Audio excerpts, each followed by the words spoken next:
I think the way Israel conducts itself today, and hopefully I don't know, hopefully it will continue, but the way it is today is that, like I said earlier, for an Israeli Jew, it's a democracy. Israeli Jews can say everything they want to say and come and go as they please. It's a democracy as long as you're an Israeli Jew. I have the VIP card. And this is the way it's been so far, and I think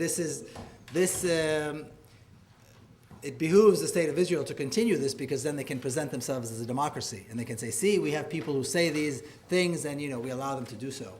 So I don't have a sense that I need to be afraid for my safety, and I don't think Israel would want to change that.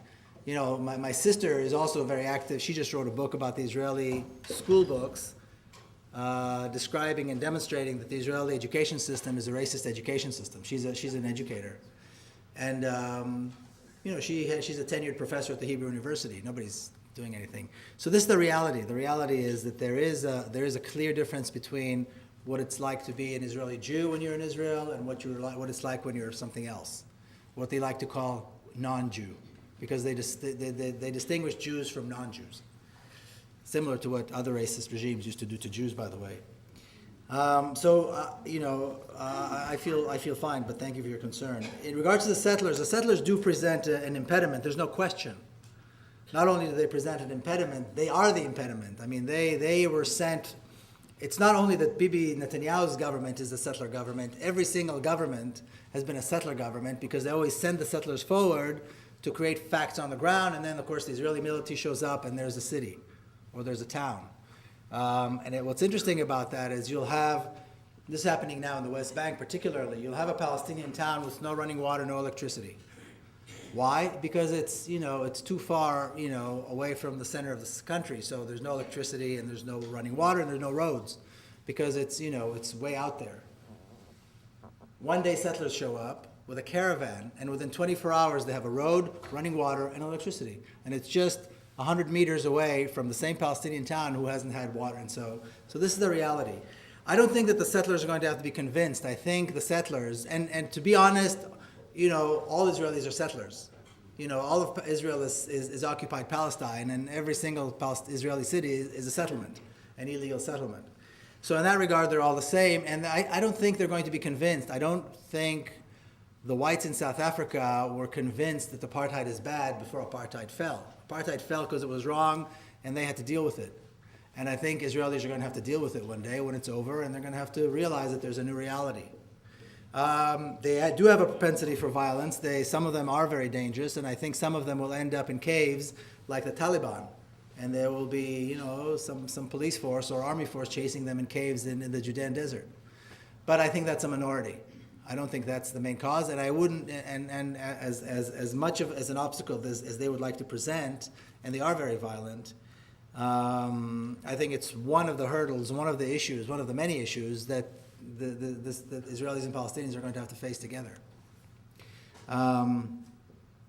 including things like the right of return, including things like how you compensate refugees. I mean, there are a lot of issues, very difficult issues that the two parties will have to work together once they create this new state, or once they create this new political reality. And none of them are easy. None of them are simple. So this is one of them.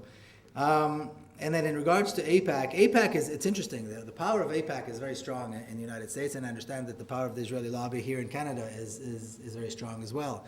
The reality in the United States is that if you want a career in politics, you have to support Israel. It's just the cost of doing business. It's the way it is. And most politicians don't care enough, so they'll support Israel and then do whatever it is that they want to do with their career, including the president. If the president wanted to deal with this issue, he would have to put everything else on hold, and I don't think he feels it's worth it.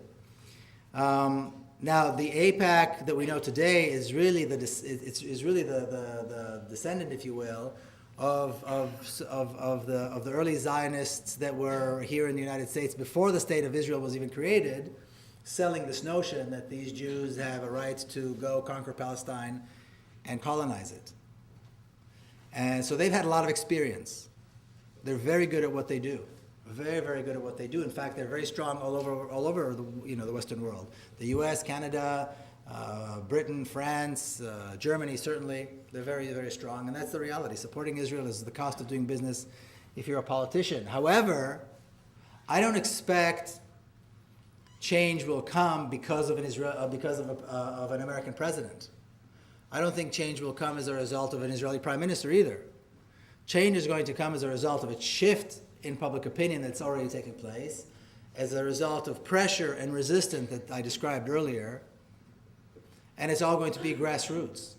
You know, Hosni Mubarak wasn't thrown out of office because America suddenly realized he was a corrupt, brutal dictator and it was time to get rid of him, right? America liked that, actually. America and Israel tried to keep him in power as long as they could. You know, he was thrown out of office because his people had enough of him. And this is, I think, similar to what's going to take place in Israel-Palestine, even with AIPAC and all its power, and even with all the money that Israel gets from the United States. Again, Egypt is a good example. South Vietnam, some of you may recall, there was a country called South Vietnam years ago, and American presidents, all the way to Gerald Ford, swore that they would never forsake their ally in Southeast Asia. They would never forsake, and they were promising money and they were promising arms. There's no more South Vietnam.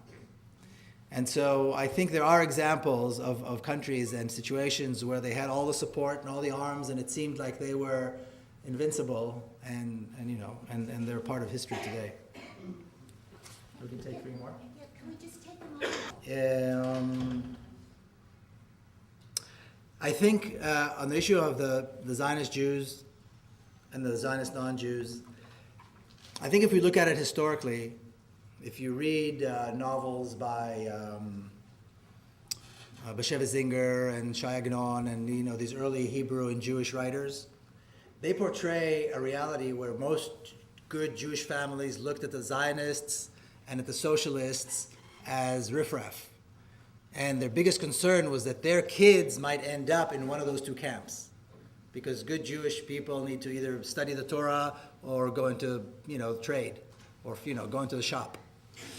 But the Zionists were considered riffraff, troublemakers, and this was traditionally the way most Jews viewed Zionism. And after the creation of the State of Israel, Jews didn't come. Even after this was 2 years after the Holocaust, 3 years after the Holocaust, most survivors didn't choose Israel. They chose either to go back to Europe, go back to Germany even, or come to North America. Why replace one racist state with another? And this happened either because of ideology, because they were non-Zionists and they realized Zionism was racist and crazy, or because they didn't care and they wanted a good life. And if you want a good life, you go where there's promise of equality for everybody. And so that, I think, if you look at it historically, that was the reality. Now today, jumping forward to today, you have what's called the Jewish community.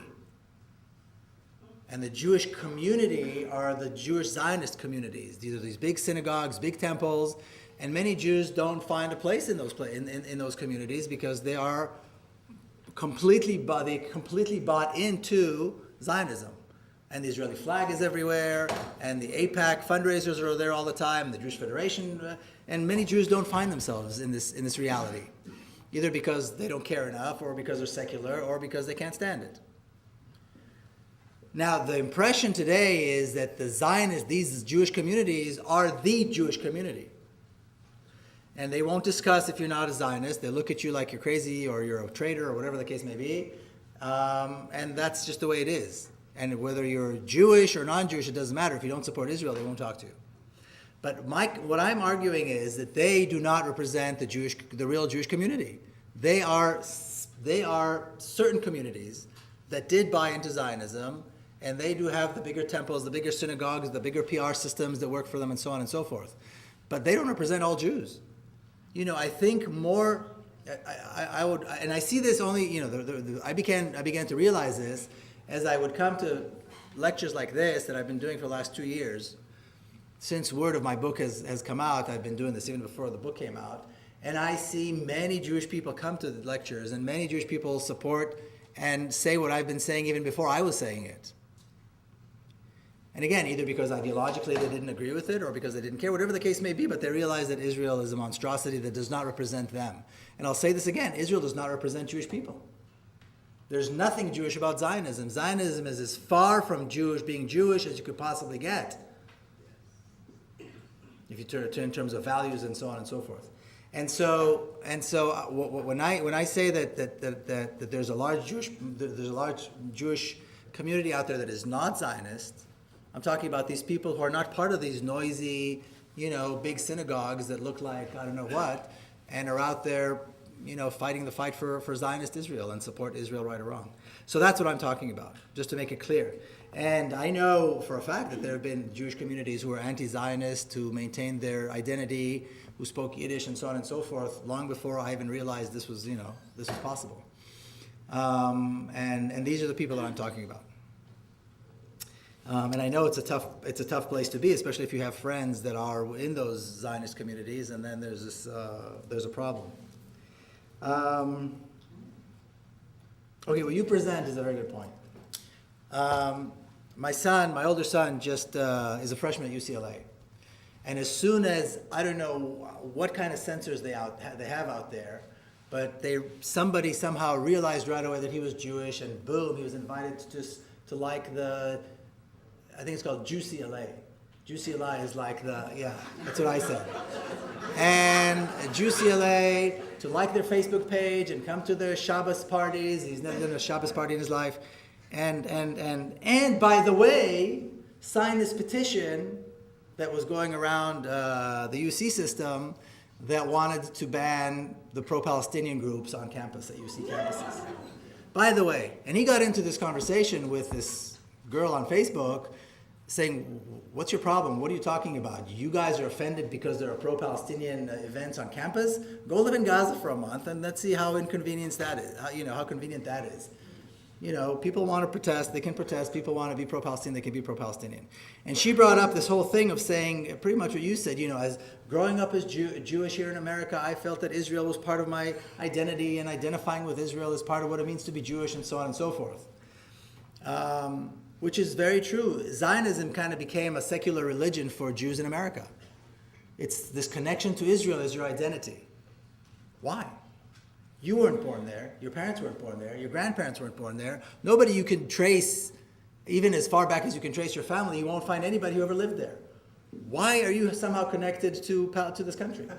What have you got to say about talking about this country? And I had a conversation with a rabbi in Chicago, Brent Rosen, who has gone through this transformation of realizing this is true. And he and I were on a panel talking about this issue. And I said, he's an American Jew. He certainly has nothing to say about Palestine. I'm the son of colonizers. I have no right to talk about Palestine. Where's the Palestinian?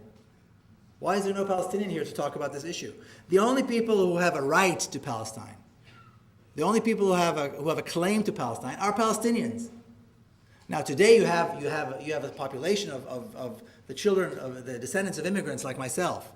This is the only home they know. So they become natives of Palestine, so to speak, by default, because they were born there. But American Jews or Jews anywhere else in the world have a right to talk about this place? They have a birthright? How did this absurd notion, I always wonder, how are they able to sell this? But they did create a reality where young Jews feel, kind of like you expressed, that this is part of my identity. But then we sit and we listen to someone like you and we have our eyes opened to what it's really like, and we wonder how can we be Jewish and have some place called the Jewish state that so ill represents us? Good point. You can't. Because there is no Jew. You can't. But the thing is, the reality is, you wake up from a dream and you realize it's not true. You realize that this reality that these things that you were taught and you were fed are not true. I went through a very similar process. Being, the creation of the State of Israel, the story of the War of Independence is part of Israeli identity. And for me it was even more so because my father was an officer and a general, and this was part of who I am. And suddenly somebody's telling me, or I'm realizing, that this was not an act of heroism, it was an act of terrorism. 12 months of terrorizing a civilian population. And my father was an officer, participated in that, and I thought he was a hero. And all of his friends. That's a big burden that you have to carry, and then you have to realize, you have to figure out how you work with this. And I think if you want to find your Jewishness, there's lots of ways to do that. You can read what Bashevis Zinger, Read some of the older Jewish writers, what they thought about the period when this was happening. Why were they anti-Zionist? What did Einstein talk? How did Einstein refer to Israel, and so forth? And find your Jewishness inside you. Being Jewish, I mean, could be many, many things. But certainly, if you look at traditions of Jews in the West, they always represent humanity. They always represent equal human rights. They always represent the fight for the cause of the weak, and so on and so forth. Conquering a land and occupying it has never been a part of Judaism. For thousands of years, Jews lived in exile, and they were fine. Iraqi Jews were proud to be Iraqis. Iraqi Jews in Israel, the Jewish immigrants who ended up in Israel, when the U.S. was bombing Baghdad, they were crying because their city was being destroyed. And they hadn't been there in 40 years. Iraqi Jews were Iraqis, and Yemenite Jews were Yemenites, and Syrian Jews were Syrians. To this day, their descendants in Israel call themselves Syrians or Algerians or Moroccans. To this day. Their grandchildren are calling themselves, and they know that they're Moroccans, or they know that they're Syrians, or they know that they're Iraqis, or Kurds, or whatever the case may be. You're a Jewish Canadian, or you're Jewish American, or you're Polish, or whatever the case may be. This is who you are. And being Jewish is part of your identity. But Israel is a myth. This Jewish state, this Jewish homeland is a myth. It's not true. Now, the reality today is that there are Israelis there. Like I said earlier, we're the children of colonizers and occupiers, and we're there. So that is the issue. It's between Israelis and Palestinians. But I think it's important for people to realize that other Jews have no claim to say anything. If they want to, they don't have a stake there, even though they were told that they do. And there are a lot of ways to claim or reclaim your Jewish identity. And this is something that I had to go through, like I said myself. What does that mean about me? So what does it mean to be an Israeli suddenly? I'm an Israeli. There's nothing I can do about it. I speak Hebrew. I think like an Israeli. That's where the place I call home. Even though I haven't lived there in many years, that's where I want to visit. That's where I see my family. But it's in the context of realizing that Israel is not really what Israel is a part of that reality. There's Palestine, and there are Palestinian people, and they have rights, and we need to take that into consideration and work with Palestinians so that there is a future for both Israelis and Palestinians together. And that is the context.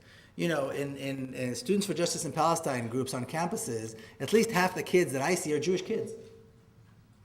Jewish American kids who walk hand in hand and support the Palestinian struggle. In the BDS movement, you see a lot of Israelis, a lot of Jews. In the protests in the West Bank, you see a lot of Jews, a lot of Israelis. So there is a role for Jews, and there is a role for you and other young Jews within this context of Israel, but just on a different side of the conflict, so to speak. Does that make sense?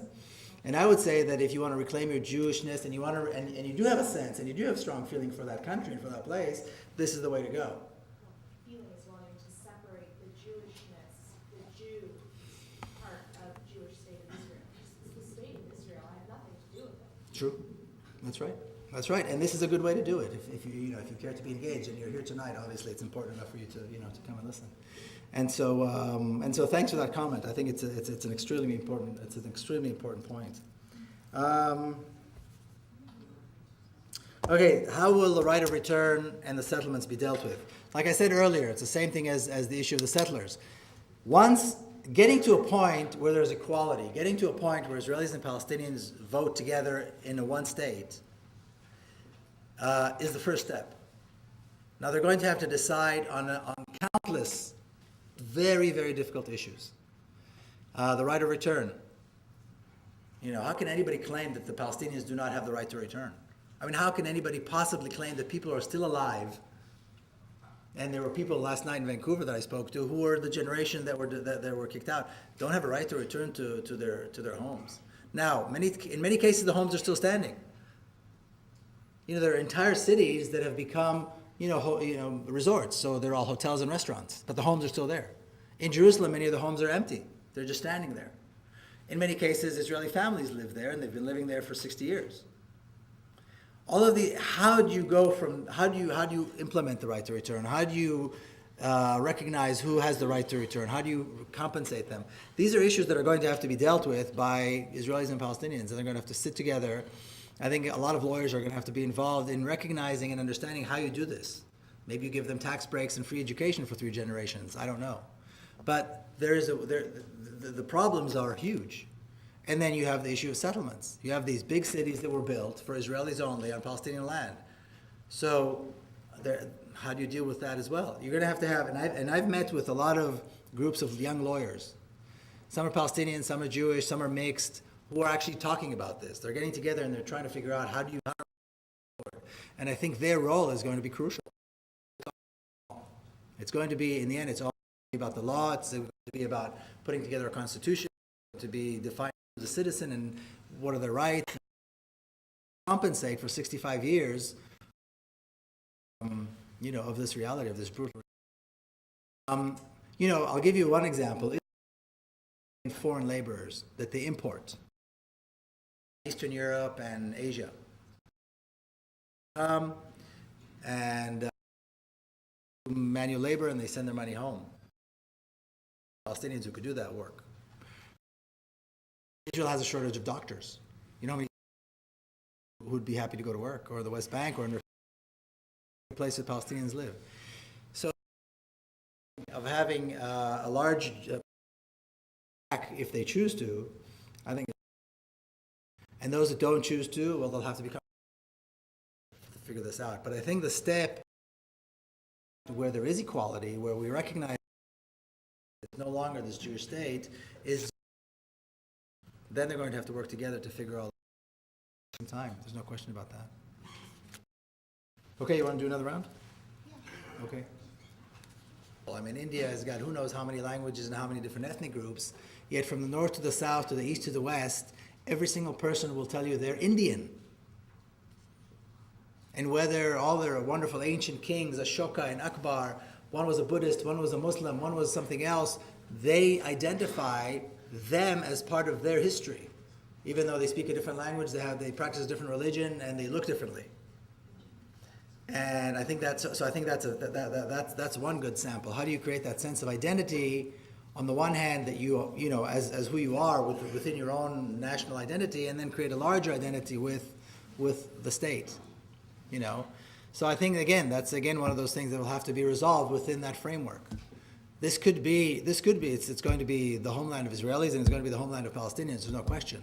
Palestinians are going to want their own symbols, and Israelis are going to want their own symbols, and they're going to have to figure this out. And I don't think there's a way. I don't think necessarily that I don't think that they're mutually exclusive. I think they're going to have to figure out a way to make it work, because this is the reality today. The reality today is, like I said, you have about 6 million Palestinians, or close to 6 million Palestinians. You've got 6.5 million Israelis. You've got another 5 million Palestinians living in exile. The birth rate among Palestinians is greater than among Israelis, so you're going to have more Palestinians than Israelis pretty soon. All of these things are going to have to be addressed by Israelis and Palestinians together and resolved. And these are all very big and very difficult issues. At the same time, I don't think they're insurmountable.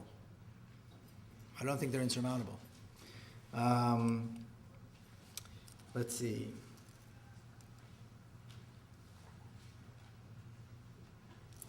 Well, what is happening in Israel to make Israelis aware of the Nakba and so forth? In a bizarre way, now there's a law against talking about the Nakba in Israel.